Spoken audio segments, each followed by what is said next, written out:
Hola. Tibieza espiritual, sinónimo de indecisión, confusión, religiosidad, falta de compromiso. Es muy importante toda vez que se está hablando desde la fe, preguntarnos qué estamos haciendo en este lugar, por qué estamos allí, para qué estamos allí, estamos cumpliendo un rol o no lo estamos cumpliendo, qué es lo que estamos haciendo en dicho lugar. Esa es la enseñanza que tenemos para hoy. Muchas personas en lo coloquial están dentro de las congregaciones, pero no comprenden el Evangelio.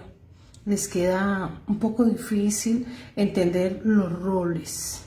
Es decir, todos y cada una de las personas que estamos dentro de un dogma o fe cristiana, como lo dice Hechos 11:26, estamos siguiendo un pensamiento de un hombre que en toda la era de la humanidad trazó algo importante, a tal grado de que fue dividida la era de la humanidad en dos, un antes y un después de Cristo. Un pensamiento que impacta la vida de las personas, como ustedes y como yo.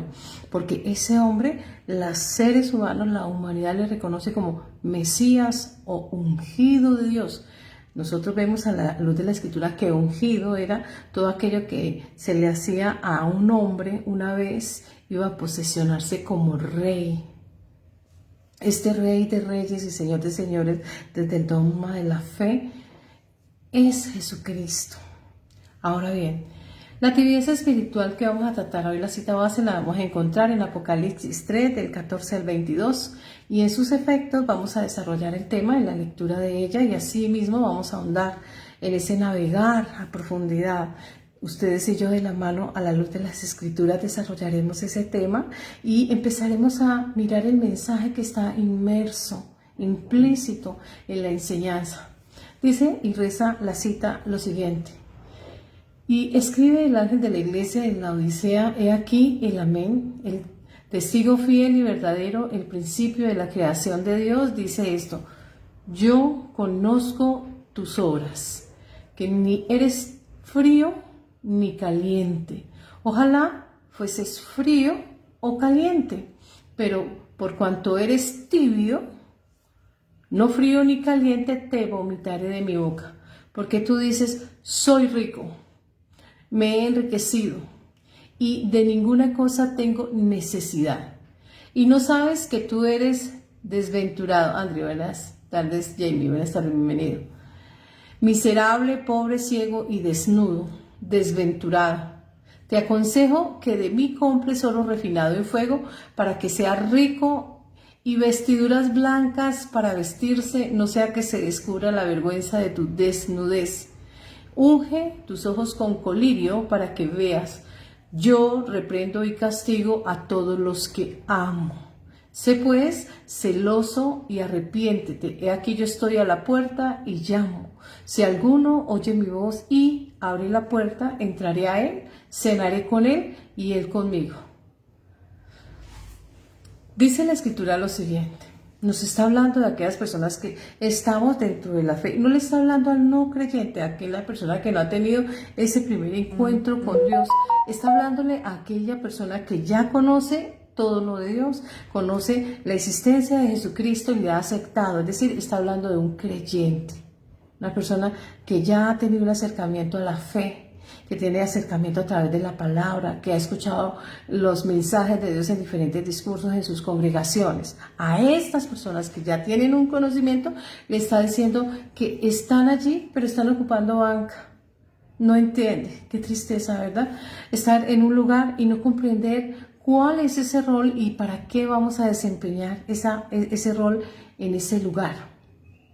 Nosotros somos como iglesia, el cuerpo de Cristo, Adrián. ¿Cómo vas, primo? Nosotros vamos ¿a qué? A aprender, a empezar a aplicar hermenéutica. La hermenéutica es el sentido de lo que quiso decir ese legislador primario, que se llama Dios. Cada palabra que sale de la boca de Dios es ley.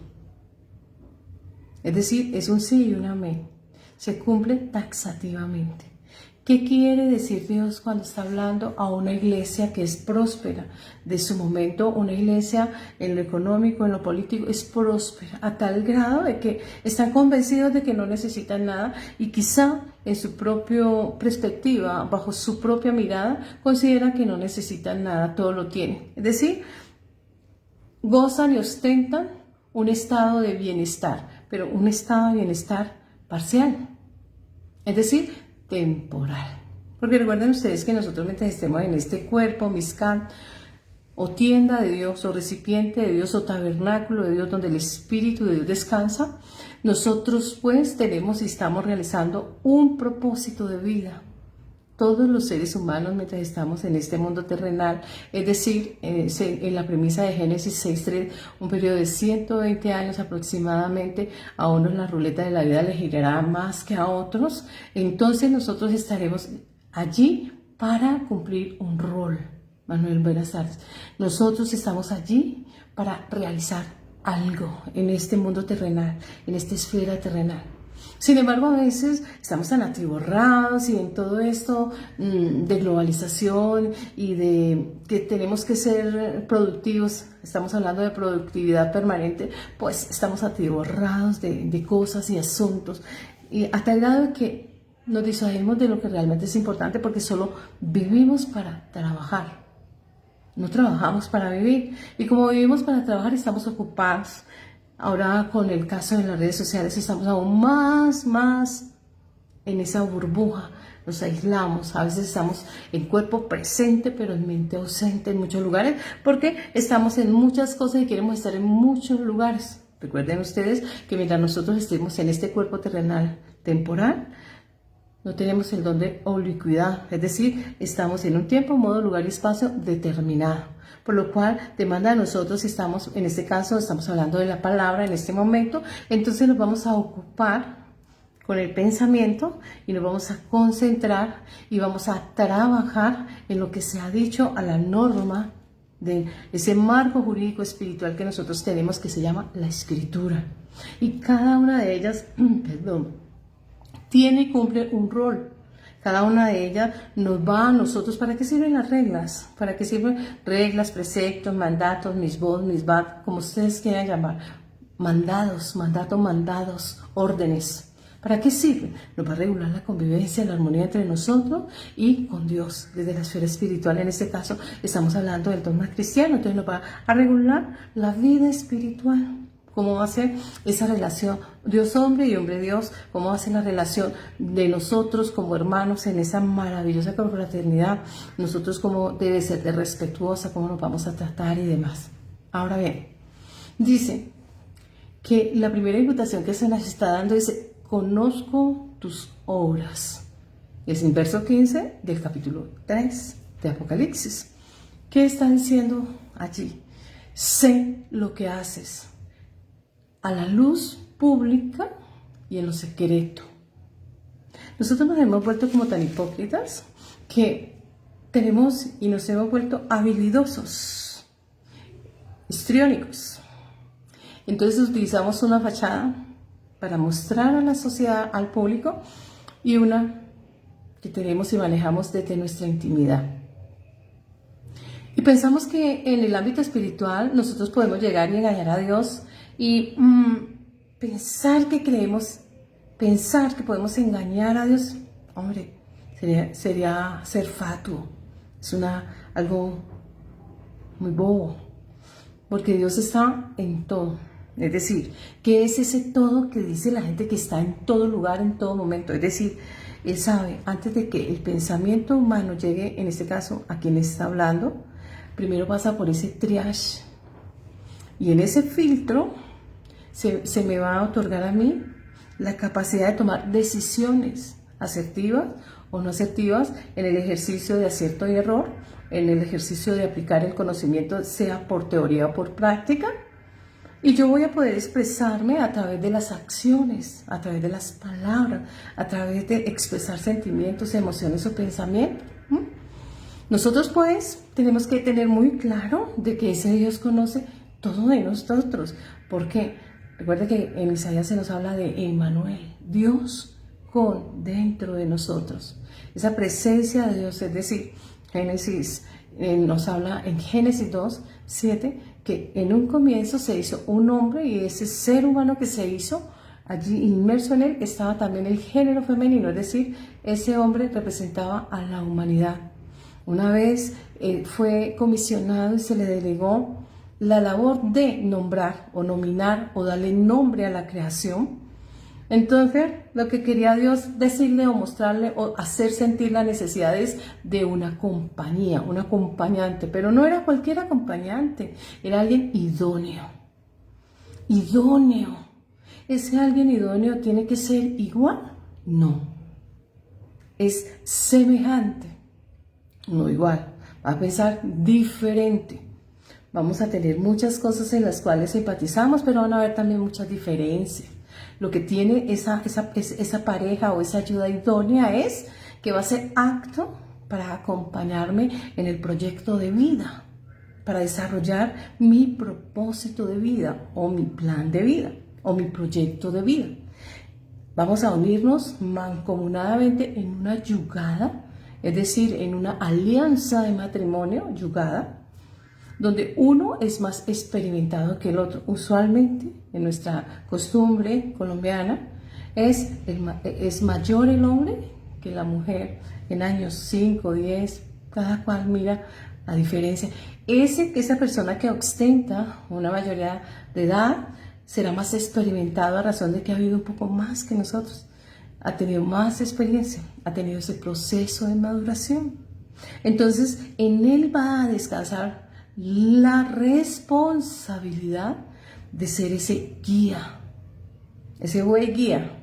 Buey guía, ¿por qué? Porque el buey es ese animal preparado en terreno hostil, y él lleva muchos años y reconoce bien ese territorio y reconoce todo lo que tiene que hacer, es decir, cómo arar, a qué fuerza para darle profundidad a la tierra, en qué ancho de una era a la otra, a qué distancia, a qué profundidad va a arar para que la semilla agarre.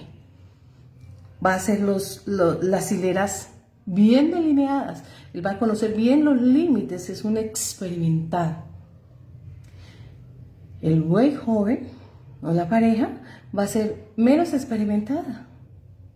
Y entonces ella va a tener la disposición de aprender. Va a tener la disposición de hacer las cosas en debida forma, para agradar a su pareja, para buscar esa armonía, esa funcionabilidad. En ese proceso van a haber ciertos momentos de ensamble, de diferencia. Nos va a costar un poquitico más que otro para podernos ensamblar a trabajar mancomunadamente.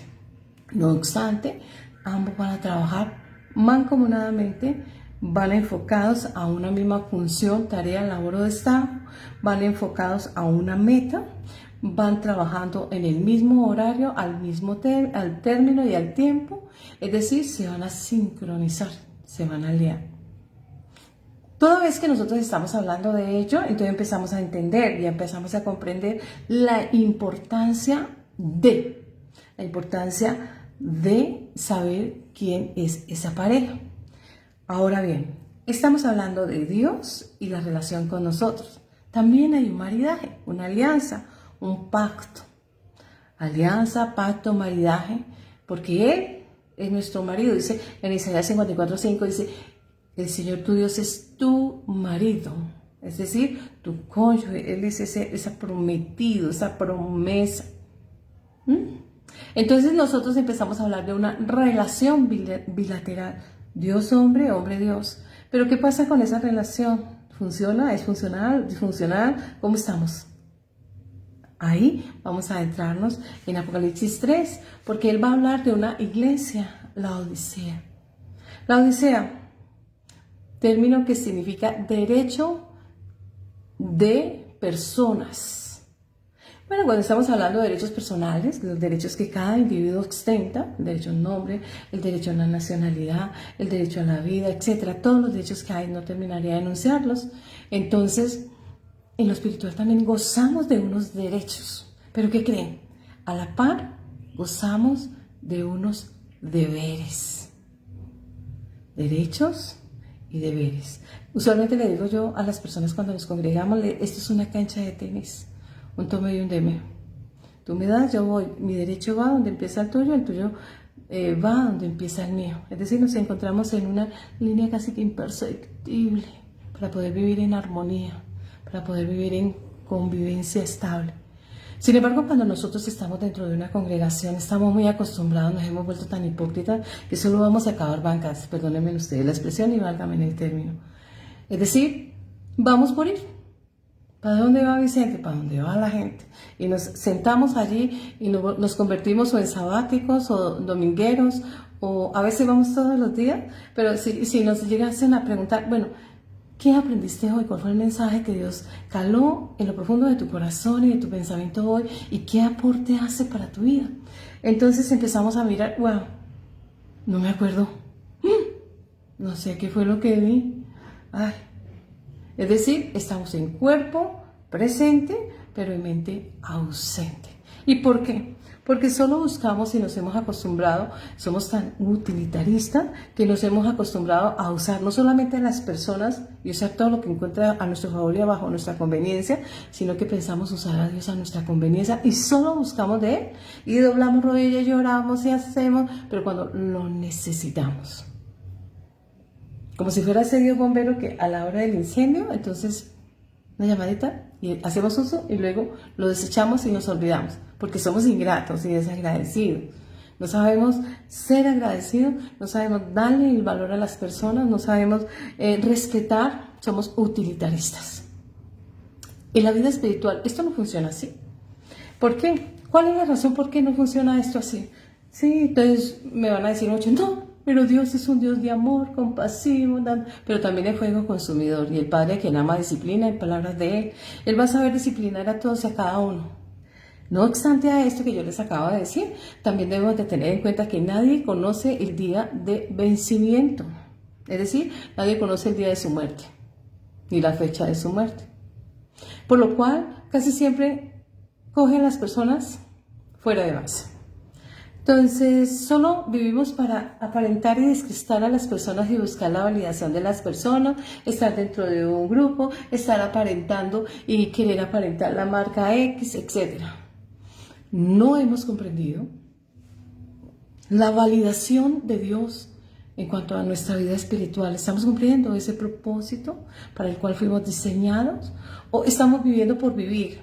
Entonces nos tiene que decir, no os afanéis por el día de mañana, qué vas a comer, qué vas a vestir. Pues si Él llega y viste con opulencia a las aves y viste con majestuosidad a las plantas, pues a nosotros nos va a dar la provisión. Sí, qué bonito discurso. Y está en la Escritura, sí, pero nosotros tenemos que hacer nuestra labor. Cuando estoy hablando de hacer nuestra labor, estoy diciéndoles en palabras coloquiales, tenemos un compromiso, tenemos que realizar algo, y estoy hablando de responsabilidades o de deberes. Rico hablar de derechos, delicioso, pero es un vehículo de doble vía. Hay un deber, hay un derecho. ¿Qué estamos haciendo en nuestras congregaciones? ¿Nos quedamos en ese estado de bienestar o en esa zona de confort? ¿O sencilla y medianamente no nos queremos comprometer y entonces vamos a la iglesia como para que nos vean? Entonces escuchamos mucho, no, pues yo no le hago mal a nadie.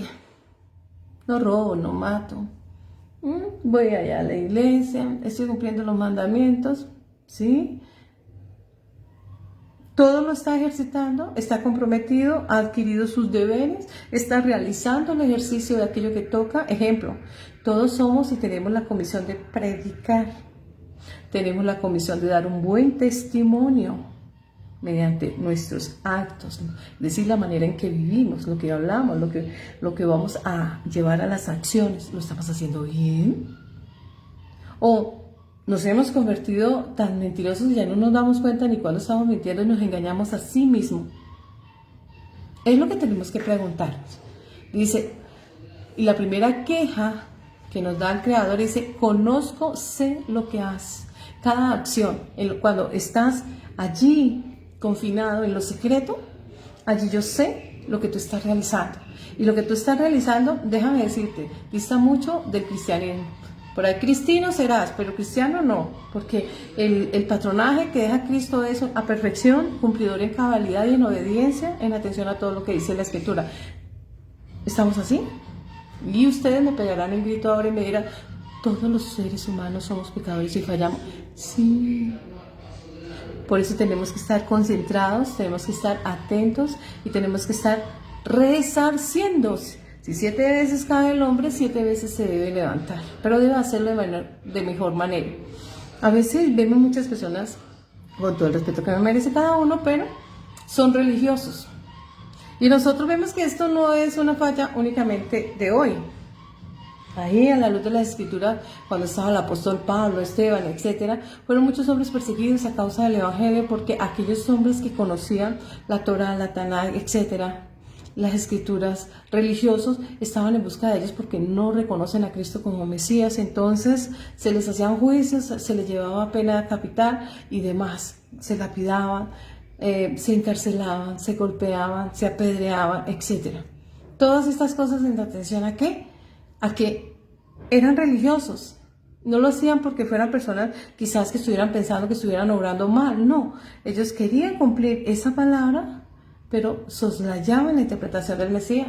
El Mesías se habla desde Génesis, toda la aventura y todo el recorrido de la Escritura hasta el Apocalipsis apunta hacia el Mesías.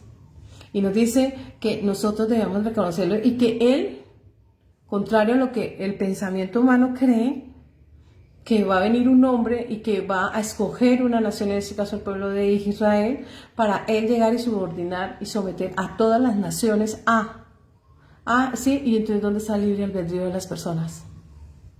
La ejecución del libre albedrío de elegir o no elegir, de hacer o no hacer.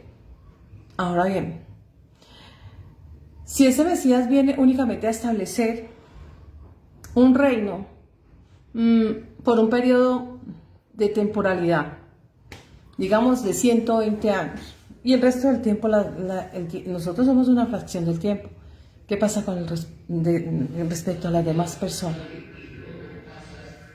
Y en el evento estaría haciendo acepción de personas. Dice la Escritura, Dios no hace acepción de personas. Todas las personas para Él son humanos. Él mira almas. Él no mira los colores de la piel, los colores del pensamiento, no mira los estratos sociales, no mira la ideología de no sé qué. Él mira es el alma.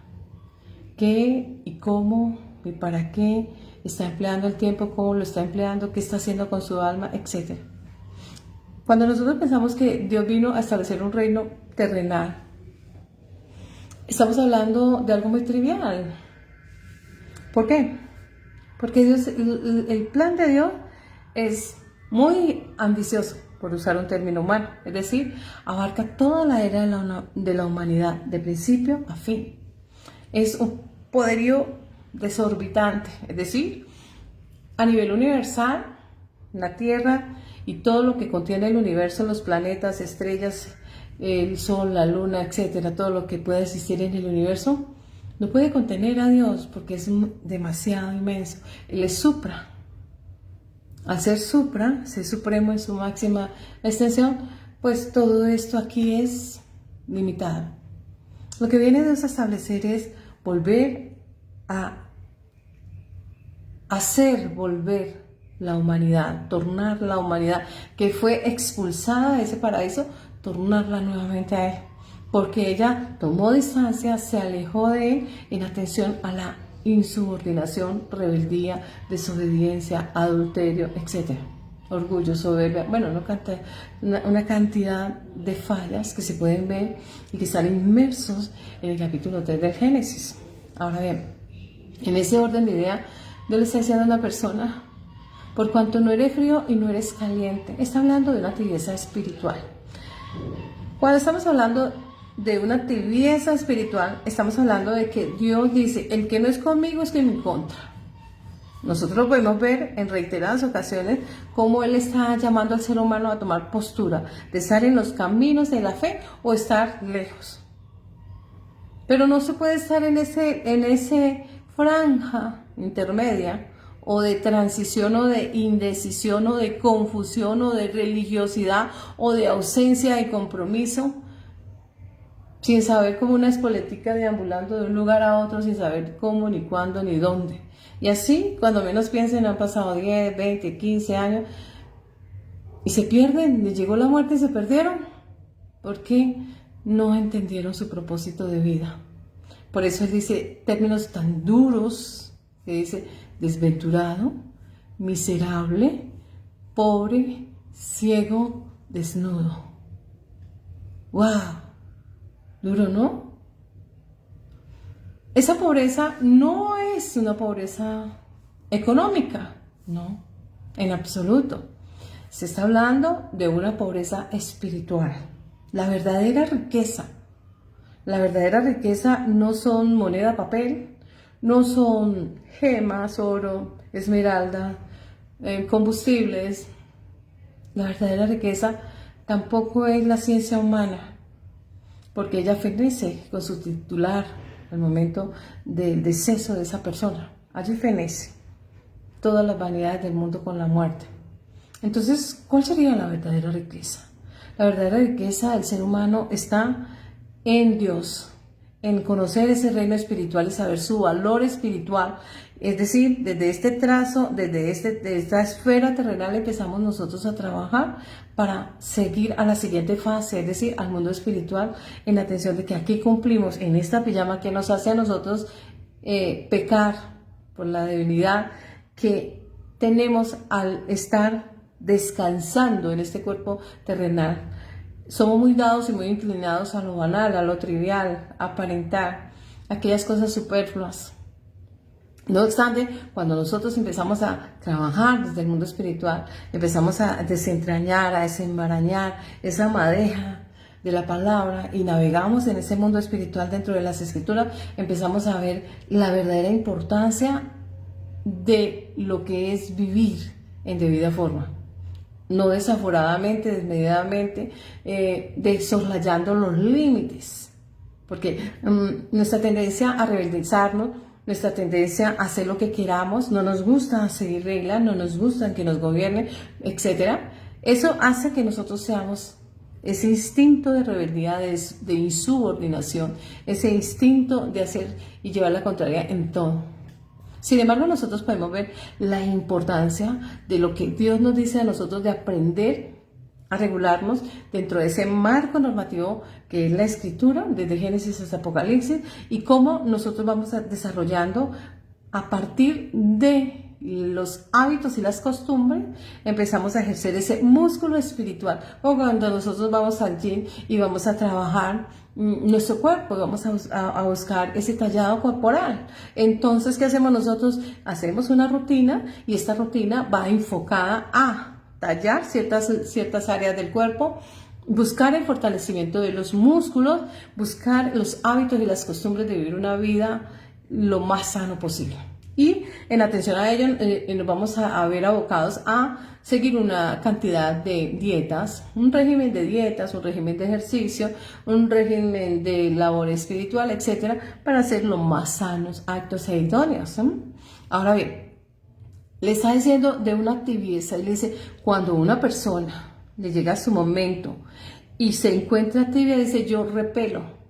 Vomitar, repeler, expulsar, desconocer, es como cuando Dios le dijera, tú no eres hijo, eres un bastardo. Y entonces no, es un término duro, tosco, pero permítanme ustedes usarlo y está dentro de la luz de la Escritura y allí se va a ver y se va a hablar. Ahora bien, ¿qué está diciendo? No están reconocidos. ¿Cuál es ese reconocimiento espiritual? ¿Y cómo se da en el ser humano ese reconocimiento espiritual? El sello real de Dios es el Espíritu Santo, que es garante, o quien garantiza, o quien da la autenticidad, o quien registra a un hombre o a una mujer como creyente en Cristo. ¿Por qué? Porque ha aceptado a Jesucristo. ¿Solamente lo ha aceptado ella? No. Ha aceptado a Cristo, ha dado aquellos pasos que demanda el cristianismo, como son el bautismo en agua, el bautismo en el Espíritu, ha generado hábitos de lectura, hábitos de oración, ha acompañado un testimonio, etc. desarrollamos y desplegamos una cantidad de cosas por hacer. Y empezamos a generar hábitos a tal grado de que ya fluimos en ellos. Y los hacemos, lo que antes era difícil, porque se tornaba como un pesado piano, una carga de como si fuera algo inelástico que no nos deja mover y nos sentimos como atosigados. No. Cuando nosotros empezamos a desarrollar en la vida espiritual, ya fluimos en ella. Entonces, aquello que antes nos agradaba, hoy ya no. Y no porque nos lo prohíban, sino porque ya podemos fluir dentro de la palabra. Hemos desarrollado esos hábitos, entonces ya estamos fluyendo en ellos. Nos hemos enriquecido espiritualmente. Ahora bien, dice, esa tibieza o esa franja de tibieza, ¿a razón de qué? Y dice el verso 17 de Apocalipsis 3, dice lo siguiente: tú dices, está hablando de la persona, ese sujeto indeterminado, hombre o mujer, le dice, tú dices, o tú piensas, o tú crees, o estás convencido. Es decir, tiene una convicción, no le hago nada mal a nadie, yo soy muy sano. Es decir, se hizo una evaluación y se calificó en todo y se aprobó. Pero es que nosotros no somos los que nos aprobamos. Ahí está el Leo. Esa misma palabra es la que nos va a juzgar. Nos va a juzgar en cuanto a nuestros hechos. Todos los días que nosotros estamos en el trasigar de este término de vida, estamos reescribiendo un libro que se llama el libro de los hechos de nuestra vida. Y esos hechos hablarán por sí mismos. ¿Cómo borrarlos? A través del arrepentimiento cuando hemos fallado. Le hemos creído a Cristo y hemos creído en Él. Le creemos a Él. Hemos aceptado. Hemos dado ese paso de confesión, de arrepentimiento y de resarcir aquellos errores y corregirlos y dar un buen testimonio y de vivir una vida acorde al cristianismo. Ahora bien, y dice, soy rico. Es decir, esta persona que es indeterminada ostenta. ¿Qué ostenta esta persona? Poder político, poder económico, poder religioso, etc. Entonces dice, no tengo necesidad de nada, vivo bien, rico, chévere, dijo por ahí alguien. Bueno, ¿y qué se entiende por chévere, rico y bien? Si llegase a morir, ¿a dónde queda todo? Ahí está el complique. Ahí vamos encontrando ya el primer ayayay. ¿Por qué? Porque como seres humanos todos somos pecadores, pues fácilmente fallamos, le fallamos a Dios. Entonces, cuando se nos haga ese juicio, donde hay una contraparte, diríamos nosotros, si estuviéramos hablando en términos humanos, encontramos la fiscalía en ese tribunal, esa contraparte nos esgrime una cantidad de cosas que no sabemos ni a dónde escondernos, porque de todas aquellas imputaciones y acusaciones que se están realizando, ¿cómo nos vamos a defender?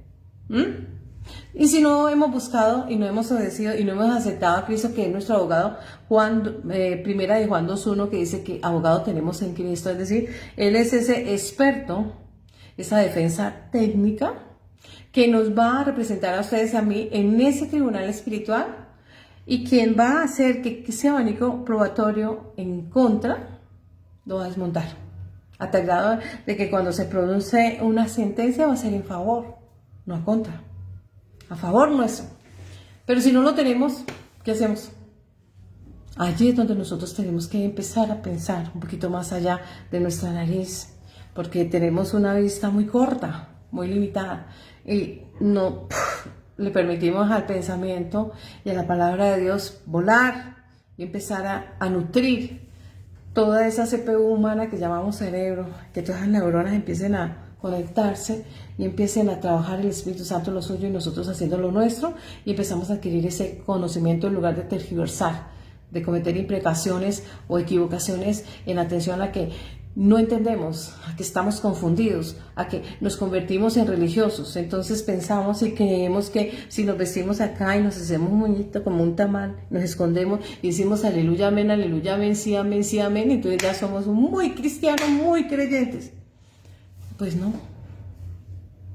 Ser creyente y ser cristiano versa en un buen testimonio, una buena manera de orar, una manera, una oralidad apropiada y adecuada, acorde a lo que está en la palabra sin tergiversarla, amar a nuestros, no solamente a nuestros amigos, sino a nuestros enemigos, como lo haría el fariseo frente al judío, hacer y obedecer toda la palabra. Ah, ustedes me dirán, pero bueno, Ana Beatriz, ¿y cómo es posible hacer esto? Cuando nosotros, al igual que en aquel gimnasio donde nos vamos nosotros diariamente, allí nos incorporamos 1 o 3 horas en ese gimnasio, ¿qué hacemos allí? Bueno, pues generamos unas rutinas y en esas rutinas a veces llegamos exhaustos, no queremos ni mover un dedo al otro día porque estamos muy cansados. Entonces, vamos generando un hábito hasta que el cuerpo se acostumbra y el mismo cuerpo va a pedir el día que no vaya, bueno, usted hoy no fue al gimnasio, ole, ¿qué pasó? Y él mismo le va a pedir que vaya a hacer esa rutina. De igual manera, en la esfera espiritual. Por eso, de una manera dura, escuchamos el pronunciamiento de Dios cuando dice que cuando una persona dice, no tengo necesidad de ninguna cosa, y quien está hablando es Dios, el Creador, el que lo diseñó, el que le permite respirar y vivir. Él es insobornable, entonces no le podemos decir, oiga, yo le doy tanto y usted me deja vivir un poquito más. O tampoco le podemos decir otra cosa para tentarle en cohecho. No. Simplemente nosotros necesitamos de Dios. Dios sin nosotros sigue siendo Dios. Nosotros sin Dios no somos nada, porque estamos viciados. Como seres humanos somos muy dados o desbordarnos hacia los extremos que son vicios, porque no sabemos guardar ese punto de equilibrio. Difícilmente encontramos ese punto de equilibrio. Nos vamos o a extremo izquierdo o a extremo derecho de aquellos vicios. Ejemplo, si es el amor en extrema izquierda, el odio, en extrema derecha, la obsesión. Y así lo hacemos todo porque somos extremistas. Ahora ni qué decir lograr encontrar ese punto de equilibrio, es decir, tenemos que saber agendar nuestro tiempo entre la labor o oficio que desarrollemos en cuanto a nuestro oficio, profesión, lo en la iglesia, si tenemos nuestros hogares y nuestras familias, administrar el tiempo frente a ellos, porque tenemos que saber y ser buenos administradores. Recuerden ustedes que en Génesis 1:26 nos dice y se nos comisiona hacer una cantidad de tareas.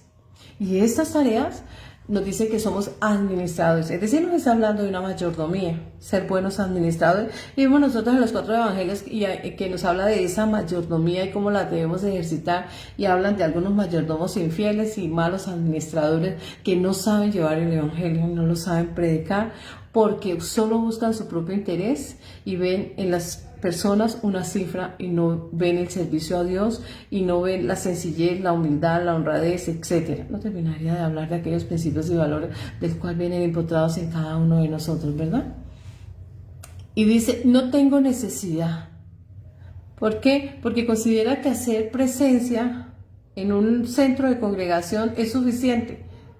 Que me vean allí todos los días de lunes a viernes, de tal hora a tal hora, pero no hay un cambio. ¿Estará siendo asertivo? No está haciendo nada. Está perdiendo tiempo valioso. El tiempo perdido, los santos los lloran, dice un refrán de lo popular. Es decir, el tiempo es importante, muy importante.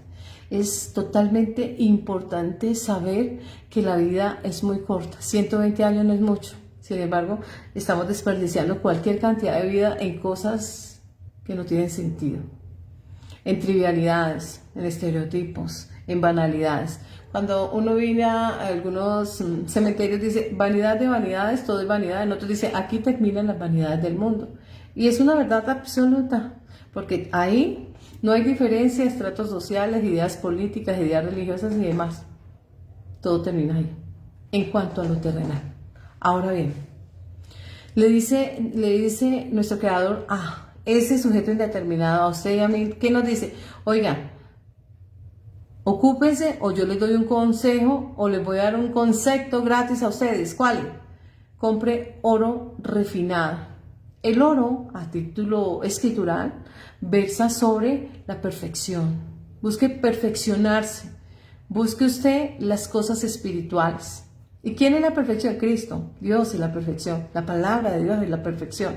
Busque aprender ahí, en esos consejos, en esas instrucciones, en esos lineamientos, en esos conceptos que nos da en las diferentes áreas de nuestra vida. Aprendan de ahí. ¿Para qué? Para que ahí sí puedan ustedes hablar de riqueza. Esa es la verdadera riqueza. Que no se la va a quitar ni el hollín, ni la edad, ni el tiempo, ni la lluvia, ni la langosta, el saltón, el revoltón, no. Eso no se lo va a quitar nadie. Usted lo puede preservar. ¿Para qué? Para cubrir la vergüenza de su desnudez.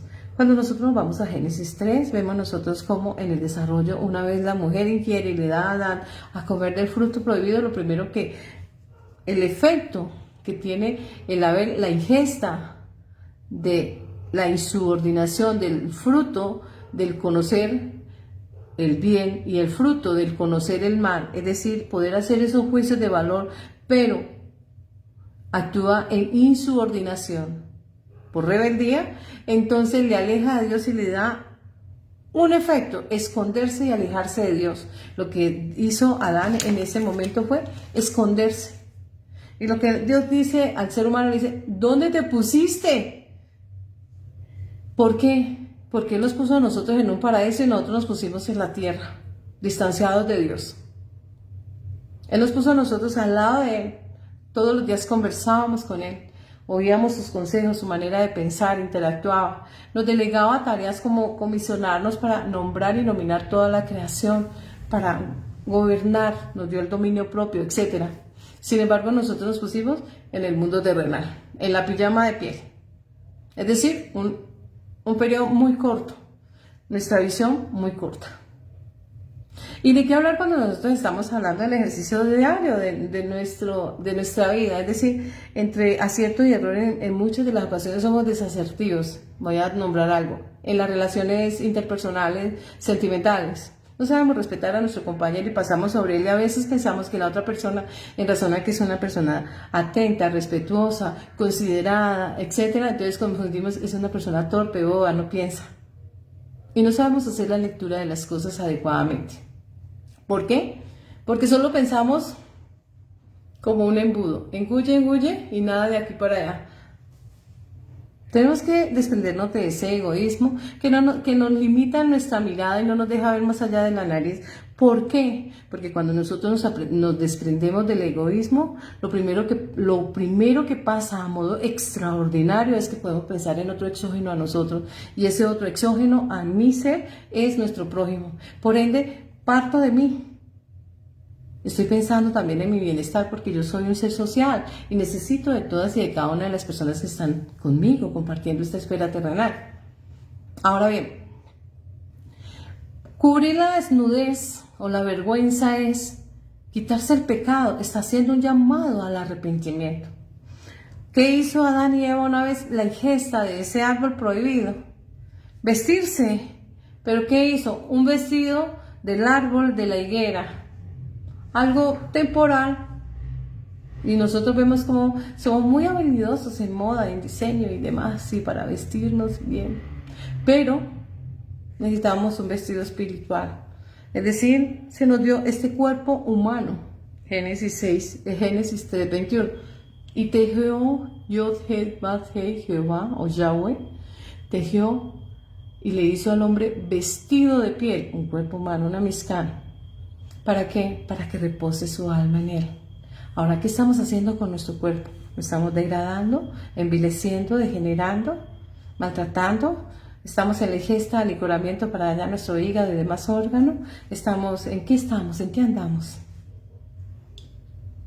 Tenemos que tener esa inteligencia emocional y sabernos valorar. Por eso dice, conozco tus obras. En español, sé lo que piensas, sé lo que sientes y conozco tu obrar, pública y secretamente. No te puedes esconder en ningún lado, lo cual es un claro llamado a salir de esa zona de confort. Si estamos en nuestras congregaciones como sujetos pasivos, solo llego a cumplir un precepto de asistencia, para llenar asistencia quizá, Imagínense por un solo instante que uno llega a la universidad solamente para llenar la asistencia y no estudia, no se prepara para sus exámenes, no hace la praxis de todo el conocimiento que tiene y demás. Caótico, ¿verdad? Vergonzoso. Están perdiendo tiempo, dinero, etc. ¿Por qué? Porque solo vamos a gastar allá el calzón en las sillas.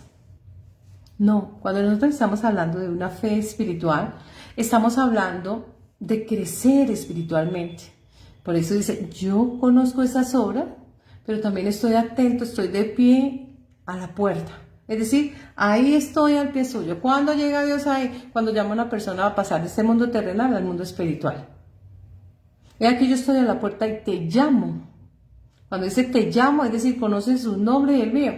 Conoce a cada uno en todo. No hay lugar que para él sea vedado. Conoce todo de nosotros. Como no hay lugar vedado para él en la vida de un creyente y en la vida humana, pues se nos llama a cuentas. Si sembramos limones, vamos a recoger limones, no vamos a recoger algo diferente. Si sembramos pecado o vergüenza, vamos a recoger una sentencia en contra.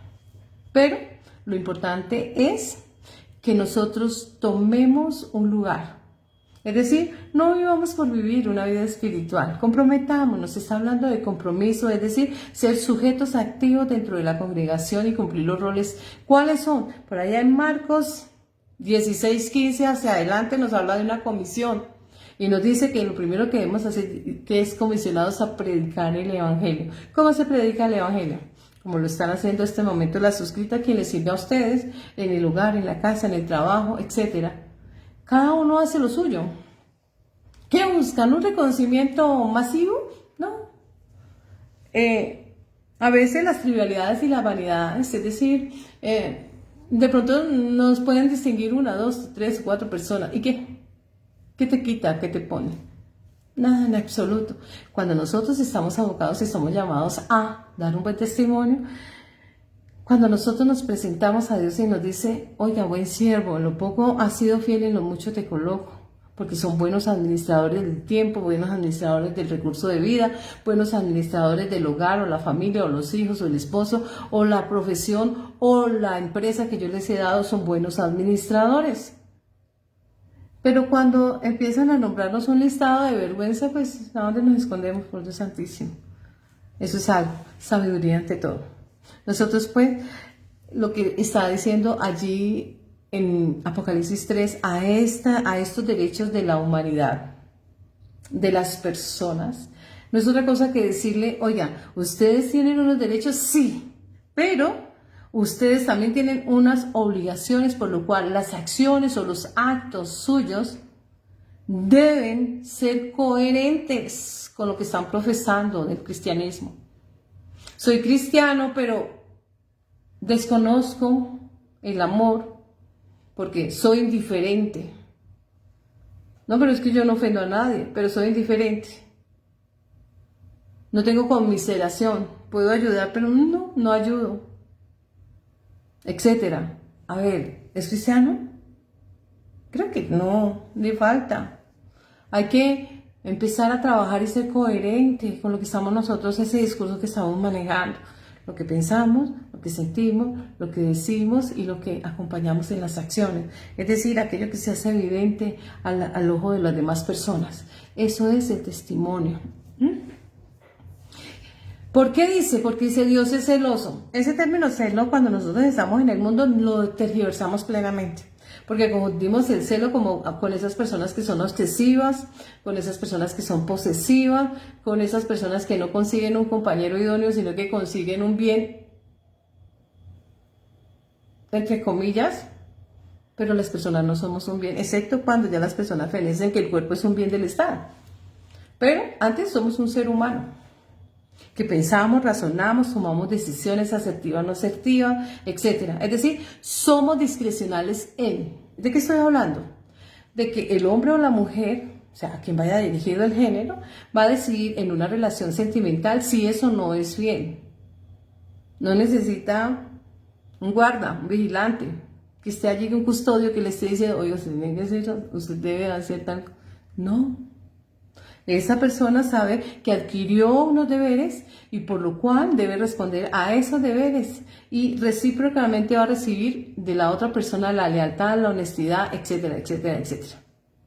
Nosotros pues conocemos esa palabra, pero cuando nosotros estamos solamente vamos a un lugar para buscar mi propio interés, porque me gusta a querer aparentar y a todo el mundo quiero utilizar. A todo el mundo lo quiero usar a mi conveniencia, pues soy un miserable. Primero porque estoy utilizando a las personas y segundo porque no les he dado el respeto y el valor que merece cada ser humano. Y cuando hablamos de Dios, pues desventurado, porque estamos perdiendo una oportunidad inmensa. Es decir, somos desdichados porque no hemos logrado entender el valor de la importancia que Dios tiene en el ser humano y cuál es su rol de acompañamiento. Por eso Él dice, yo no los dejaré huérfanos. ¿Y cuál fue ese plan B que tenía para no dejarnos huérfanos? Envió su Santo Espíritu y dejó su palabra en acompañamiento y desde donde Él está, desde su trono, nos está acompañando diariamente. Ahora bien, Él dice que Él es un Padre celoso, es decir, que al que ama corrige. Pero vemos en Proverbios que Dios es un Padre celoso que al que ama disciplina. Disciplina al niño y no tendrás que reprender al hombre en su adultez. Nosotros pues tenemos que aprender que Dios, ese amor de Dios no es un amor alcahueta, no es un amor que malcría, no es un amor que apoya los berrinches de las personas y que va a trabajar bajo presión al berrinche que haga la persona. O a veces somos hasta groseros e igualados con Dios y decimos unas cosas que es vergonzoso tenerlas que repetir. Entonces, no. Nosotros tenemos que aprender a someternos a Dios, como lo dice en Santiago 4:7, que nosotros nos tenemos que acercar a Él y lo tenemos que hacer en debida forma. Dice, resistid al diablo y Él huirá de vosotros. ¿Por qué? Porque nosotros podemos entender que solo no podemos llevar una batalla espiritual desde el mundo terrenal, porque nuestros ojos son terrenales.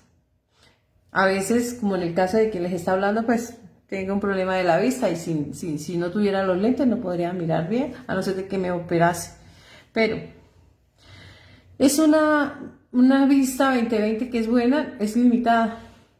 Cuando nosotros estamos hablando desde el ámbito espiritual, estamos hablando de una visión plena, consciente, con conocimiento. Es decir, tenemos y gozamos del don de discernir, comprender, entender aquello que se nos está diciendo desde el ámbito espiritual.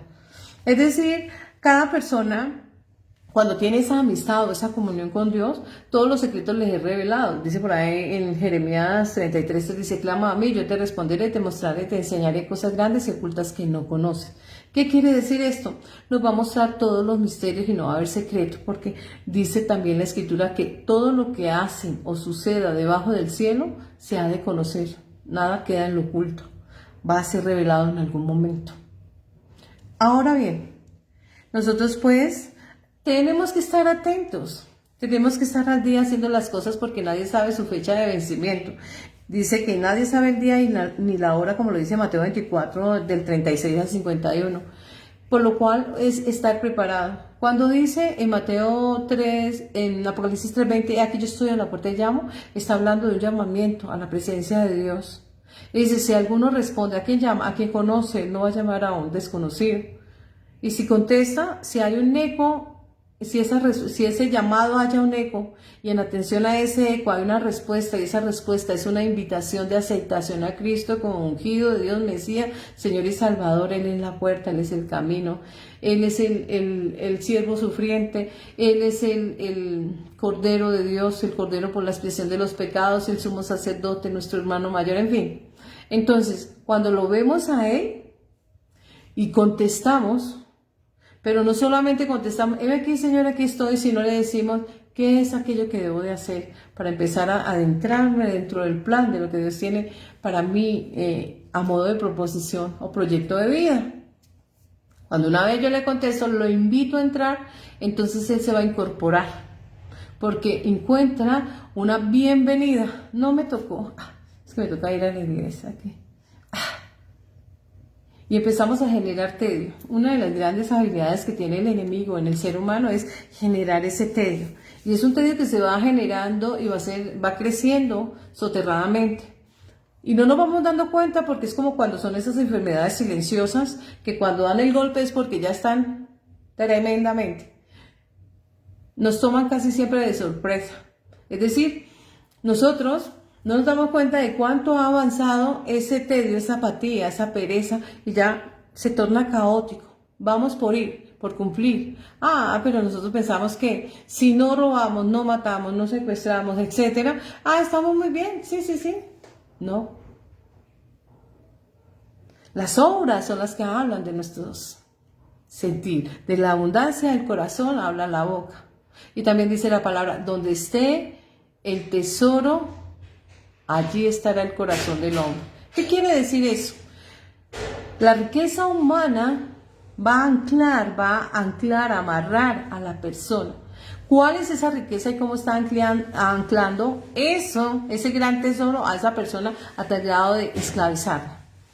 Esto en cuanto a las personas que son materialistas. Cuando estamos hablando nosotros del materialismo, es decir, no hemos pensado en el mundo en el mundo espiritual, sino solamente en el mundo terrenal. Tenemos una visión tan corta que no nos podemos proyectar después de. Solo podemos considerar una vida temporal abarcada en un segmento conociendo en algo. El reconocimiento que Dios le da a una persona es: Dios le da a un ser humano la capacidad de tomar decisiones. Es decir, acercaos a Dios como Él se acerca a nosotros. Ello lo dice en Santiago 4:8. Acercarse a Dios es el lugar de acercamiento, acortar la brecha de distancia entre Dios y nosotros. Tomar esa decisión de acercamiento de Dios y nosotros, ¿qué demanda? Compromiso. ¿Qué es aquello que me compete a mí dentro de una obra para yo ofrecer de mi tiempo, de mi vida, de mi dedicación, como una parte de esa alianza Dios-hombre, la parte que me compete a mí de lealtad, de fidelidad, de exclusividad, de compromiso, de trabajo mutuo, la voy a realizar. Tengo una buena comunión con el Padre. Nosotros vemos a nuestro Señor Jesucristo en una comunión permanente, Él y el Padre. En oración, para el Monte de los Olivos, siempre lo vamos a ver enseñando en las veredas, calles, caminos, en la iglesia, etc. Él está siempre en permanente función de lo suyo. Quiere decir que nosotros no vamos a desarrollar nuestra vida. Sí, nosotros desarrollamos, en el caso de nuestra profesión, la ejercitamos el tiempo de nuestros hijos, de nuestro cónyuge, trabajamos, pero hay una fracción de tiempo que está asignada al servicio de Dios. Y en esa labor, nosotros cuando empezamos a trabajar hacia Él, para Él y con Él, lo hacemos con compromiso, no como un pesado piano que está a cuestas, sino disfrutamos, fluimos en la palabra. Podemos trabajar en ella. Todo el día estamos trabajando y dando buen testimonio porque nuestras acciones en la empresa, en la casa, en la sociedad, en nuestros amigos, con nuestros adversos, están dando un buen testimonio. Y allí se está llevando el Evangelio a modo de testimonio. Es así como nosotros podemos entender que Dios quiere que nosotros trabajemos en Él, nos desenvolvamos desde el ámbito espiritual con capacidad, con habilidad. Se nos hace fácil trabajar para Él. Se nos hace fácil, ¿por qué? Porque conocemos los valores del cristianismo, porque hacemos que esos valores sean manifestados a través de las acciones y orientan el rumbo no solamente de nuestra vida, sino el rumbo de otras vidas que a modo de testimonio reciben de nosotros esa enseñanza de manera indirecta. Esta persona es correcta y esta persona es correcta por esto y demás. Ese conocimiento que nosotros ejercitamos, que le facilitamos a otros a través de ese testimonio, a veces cuando estamos predicando, hace que nosotros seamos esa sazón de la vida. Por ahí nosotros lo conocemos en términos bíblicos: sois la sal de este mundo. Es decir, ustedes son las personas que van a preservar, le van a dar sabor, van a sacrificar, van a construir, van a abonar, van a fertilizar la vida de otras personas. ¿Por qué? Porque están bien definidos, ustedes saben lo que quieren. Es decir, podemos extender nosotros el modo de nuestro mundo, la manera en como nosotros vivimos en nuestra esfera de lo personal, de alguna manera un tercero exógeno lo está viendo a modo de testimonio y lo puede tomar como una enseñanza. Por eso dice Mateo 5, 3, 16, dice, ustedes son la sal de la tierra y si la sal se desvaneciere, ¿con qué será salada? No pierdan ese primer amor. Nosotros vemos en Apocalipsis 12, 15, dice, tengo una queja contra ti, has dejado tu primer amor. ¿Qué quiere decir esto? A veces nosotros vamos porque nos toca, pero el amor ha menguado, se ha deteriorado. Ya no encontramos esa satisfacción inicial cuando iniciamos a ir dentro de nuestras congregaciones o nuestra vida cristiana, porque no hemos alimentado ese amor, entonces ya no oramos, no leemos la palabra, etc. Eso se va a tornar como con apatía, antipatía, lo que ustedes quieran llamar. Nosotros debemos de aprender a manejar esas situaciones y circunstancias. ¿Cómo lo vamos a hacer? Pues vamos a empezar a trabajar en aquello que le hemos perdido como el interés y vamos a generar nuevamente esos hábitos. Vamos a comprometernos, vamos a buscarle la palabra, vamos a buscar qué es lo que está pasando, hacer exámenes acuciosos, donde nosotros podamos ver la vida como la ve a través de los ojos de Cristo. Y ahí hay un calco en los 4 evangelios de cómo Él vio la vida desde este mundo terrenal. Batallar hacia la santidad. ¿Qué es batallar hacia la santidad?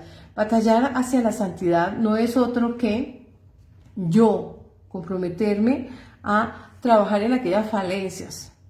En lugar de que brille la ausencia de compromiso, me voy a involucrar, voy a trabajar en mi estilo de vida, voy a mirar cuáles son esas falencias, etcétera, y voy a empezar a trabajar en ellas para dejar la superficialidad, para dejar la modernidad, en lugar de adaptar la superficialidad y modernidad del mundo y quererla traer al cristianismo. ¿Por qué? Porque ni voy a ser cristiano, ni voy a estar en el mundo. Ni voy a estar allá, ni voy a estar acá. No se puede tener a dos señores porque se ama a uno y se desprecia al otro. O se quiere las riquezas o se quiere a Dios. Pero no puede estar en dos aguas, porque seremos una espoleta que no sabemos para dónde coger. Dice en Santiago 1, 5 al 8 lo siguiente: si alguno de vosotros tiene falta de sabiduría, pídasela a Dios, el cual nos da a todos abundantemente y sin reproche le será dada.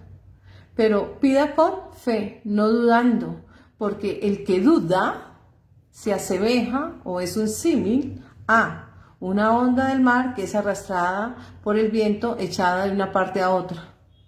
No piense pues que quien haga tal cosa recibirá alguna cosa del Señor. El hombre o la persona de doble ánimo es inconstante. Tenemos que trabajar en eso. Cuando nosotros veamos que estamos, pero no estamos en un lugar porque hemos perdido ese primer amor o está menguando, es como cuando nosotros tenemos una relación sentimental. Estamos hablando del matrimonio. Entonces, vemos que se está menguando ese amor efusivo de un inicio. Empezamos a detectar aquellas falencias, pues lo que vamos a hacer es trabajar en ellas. Y mirar, hablar, empezar a trabajar en aquellos y tratar de resarcir. Pero si dejamos que soterradamente crezca ese virus llamado desapego, desamor, va generando antipatía, apatía hasta que todo se desborda. Por eso se tornan las relaciones insípidas, tibias, frías. De la misma manera sucede en el ámbito espiritual. Ahora bien, porque todos serán salados con fuego, dice Marcos 9, 49, 50. Está hablando de la necesidad de tener el Espíritu Santo, tener avivado el fuego, la presencia, la comunión con el Espíritu de Dios que produce en el ser humano el querer como el hacer, el querer andar en comunión, ser obediente, el querer hacer la voluntad de Dios, el querer disponerse, el querer estudiar, aprender la palabra cada día más, crecer en el conocimiento de la palabra y demás. Estas cosas son muy importantes y son trascendentales. Dice en la palabra en Primera de Reyes 18, 21, vemos aquí al profeta. ¿Y qué está diciendo el profeta? ¿Hasta cuándo seguirán dudando? Cuando unas personas las encontramos en esa tibieza espiritual es porque le han dado cabida a la duda. O también le han dado o han abierto brecha al enemigo. Como han abierto brecha al enemigo, lo que va a suceder es que el enemigo va a encontrar asidero. Solo necesito una pequeña grieta para llegar y generar caos, generar pereza, tedio, malestar, tristeza, etc. Y estas cosas van a hacer que las personas ni están en el mundo ni están dentro de la congregación, sino que se quedaron allí como estancadas, como cuando una persona está anestesiada. Diríamos en términos bíblicos, estaríamos hablando de ese espíritu de estupor. Hablar de espíritu de estupor no es otra cosa que decirle a una persona: usted está letargada, dormida, un zombie espiritual. Y qué tristeza que no están ni en el mundo ni están ahí. Perdieron la identidad cristiana. ¿Por qué? Por la pereza, por la ociosidad. Por allá vemos una conversación que dice: no reís, las malas costumbres pervierten. Las malas conversaciones pervierten las buenas costumbres. ¿Qué estamos hablando? ¿Cómo nos estamos? ¿Y qué estamos haciendo? No podemos estar en dos aguas. Tenemos que saber tomar lugar en aquello que estamos haciendo. Como cuando nosotros nos hemos vuelto superficiales y entonces queremos la marca tal, queremos invertir en tal, y todo en atención de querer aparentar. Pero ¿a quién engañamos? Que piensen los demás que si yo no lo creo, ¿qué me importa a mí si estas personas están hablando? Pero en mi ser, dentro de mi ser, sé que estoy bien. Pero si yo quiero aparentar y parezco camaleónico, del color que sean las personas, a ese color me convierto, ¿qué estoy haciendo de mi vida? Pierdo hasta la identidad. No. Es bueno obtener esa riqueza espiritual. Y nunca, nosotros cuando estamos hablando desde la esfera espiritual, nunca tenemos un piso de un techo. Todos los días estamos aprendiendo. Esa franja de margen de movimiento entre el piso y el techo de la espiritualidad es muy amplia. Todos los días, cada momento. Si ustedes van a leer un solo versículo, todos los días hay un mensaje diferente. Entonces, no podemos decirle: no tengo necesidad de nada. No es como en la esfera material, que algunas personas se encuentran en el piso y el techo a sus necesidades, a su estado de confort, o a su estado de bienestar, o a su estado de felicidad. No sé cómo le quieren dar nombre a su condición. No, en lo espiritual, esa brecha o ese margen entre piso y techo, de hablar de satisfacción, de llenar aquellas necesidades. Todos los días vamos a estar sedientos de la palabra, ávidos de más conocimiento de la palabra, porque esa avidez crece exponencialmente. Cada vez hay una necesidad diferente del conocimiento y nosotros nos adentramos dentro de la escritura y vamos aprendiendo cualquier cantidad de cosas. Entonces, nunca podemos decir nosotros desde la esfera espiritual que no tenemos necesidad de ninguna cosa, porque en la esfera espiritual hay avidez o sed espiritual. Buscar esa llenura espiritual nos demanda a nosotros a cada día disponernos, cada día disciplinarnos, cada día generar hábitos de lectura, de oración y demás, y vamos aprendiendo. Y el único riesgo que nosotros corremos es crecer en cuanto al conocimiento, a la sabiduría, a la revelación, al discernimiento, al entendimiento y demás. Ahora bien, es una parte muy importante saber ejercitar nuestra espiritualidad, como ejercitamos otras áreas de nuestra vida. Ejemplo, en la labor, en el caso de la suscrita, en el ejercicio del derecho. Cada vez nos estamos ejercitando y tenemos la necesidad de irnos preparando cada vez más. Si soy un abogado, hago una especialización, luego hago una maestría, luego hago un PhD, y así vamos nosotros trabajando de una u otra forma. ¿Qué quiere decir esto? Que cada día le hallamos un sentido y encontramos una meta, y cada vez vamos andando y vamos forjando diferente. ¿Cómo corremos esa maratónica que llamamos vida? Cada uno tenemos una estrategia de cómo vivirla. La estrategia nuestra siempre irá atendida y en atención desde el dogma de la fe cristiana, en atención a la obediencia a Dios, en atención a la sencillez.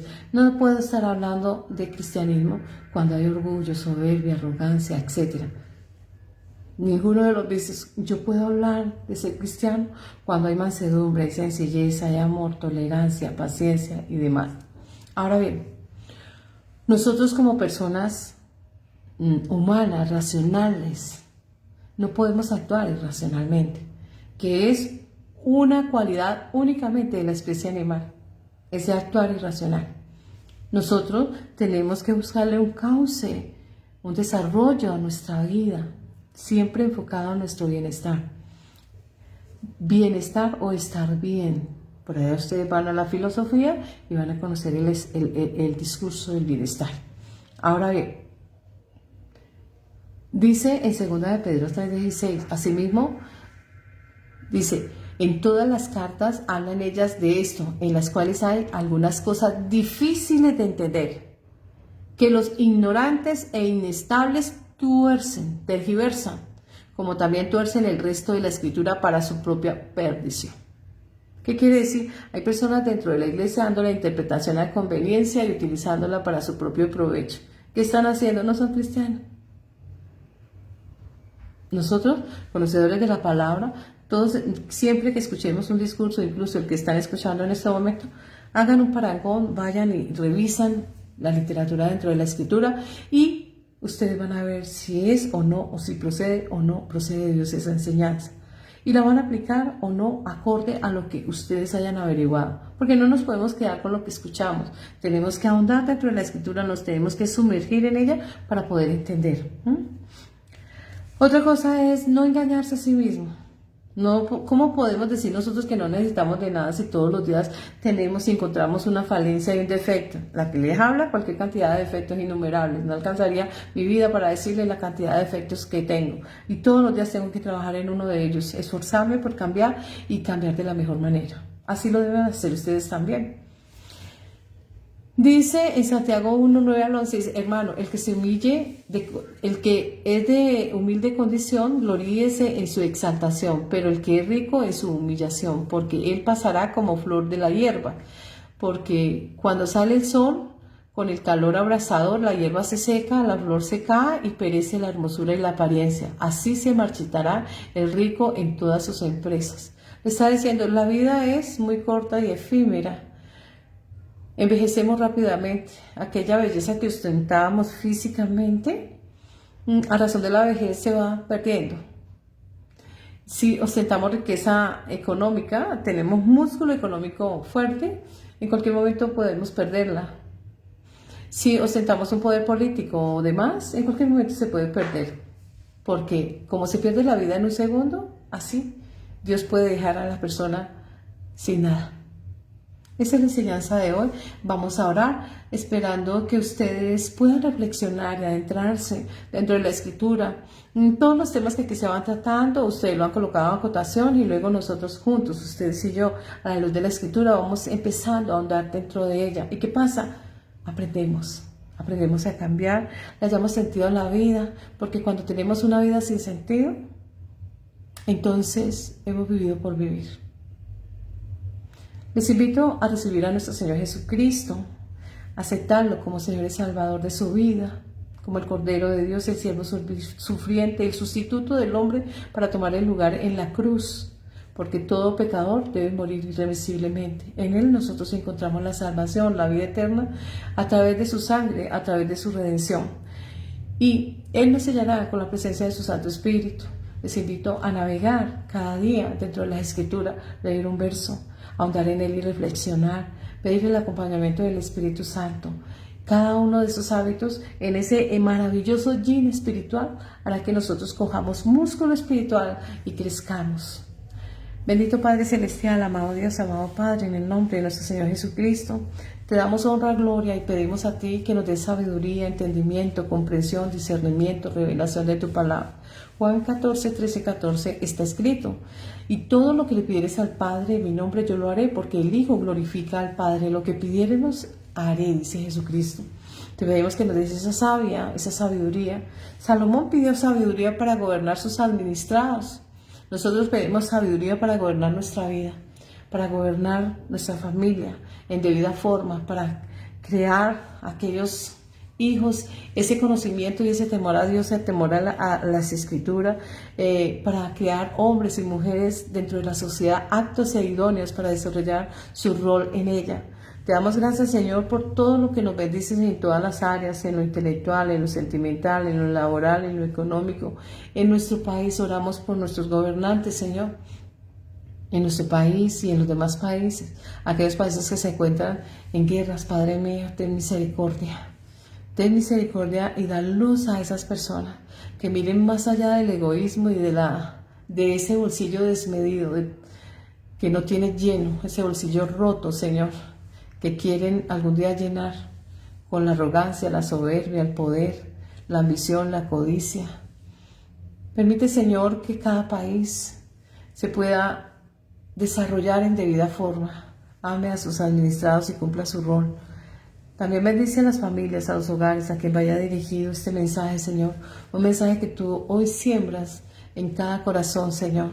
Que sea tierra apta e idónea. Y que esas personas a las cuales tú te enlazas hoy a través de Jesucristo sean, Señor, una alianza, un maridaje, Señor, que les acompañe toda su vida. Bendice, Señor, a mis hijos, a mi familia, en todo, Señor. Gracias. Amén, amén y amén. Un abrazo para todos y un feliz domingo.